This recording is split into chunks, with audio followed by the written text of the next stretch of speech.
Hello students, good morning. Hindi score with BR channel पर आपका स्वागत है। आज मैं आपके लिए लेकर आई हूँ मियां नसीरुद्दीन के मोस्ट इम्पोर्टेंट प्रश्नोत्तर जिसके राइटर हैं कृष्णा सोबती।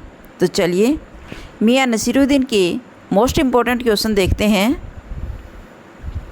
मियां नसीरुद्दीन किस कला में निपुण हैं? तो मियां नसीरुद्दीन रोटी पकाने में निपुण हैं। मियां नसीरुद्दीन किसके मसीहा थे? मियां नसीरुद्दीन नान भाइयों का मसीहा थे। लेखिका किस महल की तरफ से गुजरी थी? तो वह मटिया महल की तरफ से गुजर रही थी। मियां नसीरुद्दीन की दुकान किस मोहल्ले में थी? गया मोहल्ले में थी। मियां नसीरुद्दीन ने किस हजारी के अंदाज से सिर हिलाया था?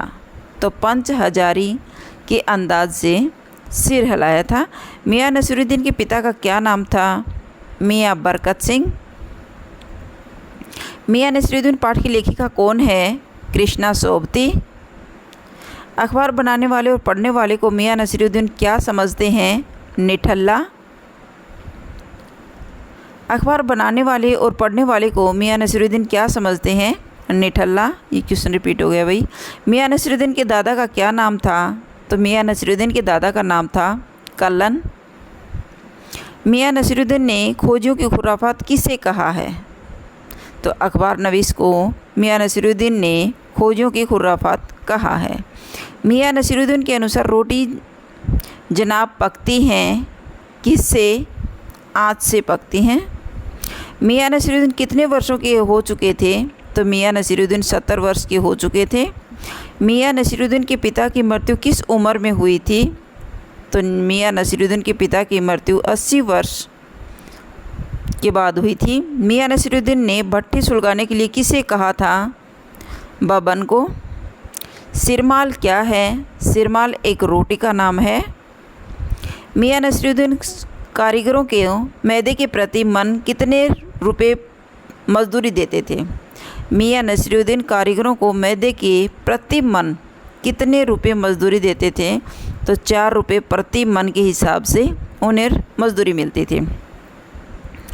मियां ने खाई से जैसे क्या काट दी? तो मियां ने फाक काट दी थी। तुन की रोटी किस से भी ज़्यादा महीन होती है?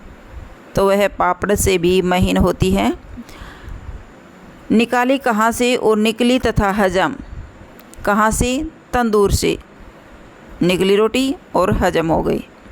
मियां नसीरुद्दीन कितने प्रकार की रोटियां बनाने में मशहूर थे?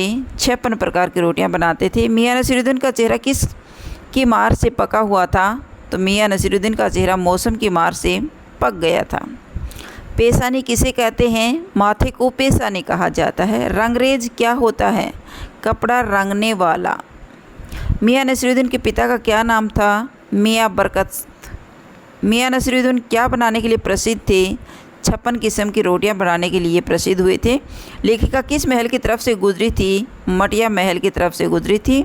मियां नसीरुद्दीन ने खोजियों को खुराफात किसे कहा? अखबार नवीश को। तुन के पापड़ कैसे होते हैं? तो उनके पापड़ बिल्कुल महीन होते हैं। तो उनकी रोटी किस से भी ज़्यादा महीन होती है? तो उनके पापड़ से भी अधिक महीन होती है। एक कहावत के अनुसार खानदानी नानबाई कहाँ रोटी पका सकता है? तो एक कहावत के अनुसार खानदानी नानबाई कुएं में भी एक रोटी पकाने में माहिर होता है। पेशानी किसे कहा जाता है? माथे को पेशानी के नाम से जाना जाता है। लेखिका मियां नसीरुद्दीन के पास किस हैसियत से आई थी? पत्रकार की हैसियत से। रंगरेज क्या होता है? कपड़े रंगने वाला। अखबार नवीस शब्द का क्या अर्थ है? अखबार नवीस शब्द का अर्थ है पत्रकार। मियां नसीरुद्दीन किस संग्रह से लिया गया है? मियां नसीरुद्दीन हम हस्मत नामक संग्रह से लिया गया है। नानबाई का अर्थ क्या है? नानबाई का अर्थ रोटी बनाने वाला। मियां नसीरुद्दीन ने किस हजारी के अंदाज से सिर हिलाया था? पंच हजारी के हिसाब से। अखबार बनाने वाले और पढ़ने वाले को मियां नसीरुद्दीन क्या समझते हैं? निठल्ला समझते हैं। मियां नसीरुद्दीन का चेहरा किसकी मार से पक गया था? मौसम की मार से पक चुका था। मियां नसीरुद्दीन की भट्टी सुलगाने के लिए किसे कहा था? बबन को। कुछ क्वेश्चन रिपीट हो रहे हैं भाई। याद हो जाएंगे आपको। मियां नसीरुद्दीन किस कला में निपुण थे? रोटी पकाने की कला में। मियां नसीरुद्दीन किन के मसीहा थे? नान भाइयों के मसीहा के नाम से जाना जाता है। लेखिका किस महल की तरफ से गुजरी थी? मटिया महल की तरफ से। मियां नसीरुद्दीन की दुकान किस मोहल्ले में थी? गया मोहल्ले में थी। मियां नसीरुद्दीन किस पर बैठे हुए थे? चारपाई पर बैठे हुए थे। मियां नसीरुद्दीन ने किस हजारी के अंदाज से सिर हिलाया था? पंच हजारी से। मियां नसीरुद्दीन के पिता का क्या नाम था? मियां बरकत।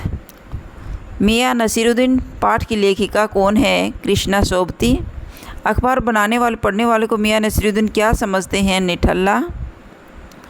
मियां नसीरुद्दीन के दादा का क्या नाम था? कल्याण सिंह। मियां नसीरुद्दीन ने खोजियों की खुराफात किसे कहा है? अखबार नवीश को।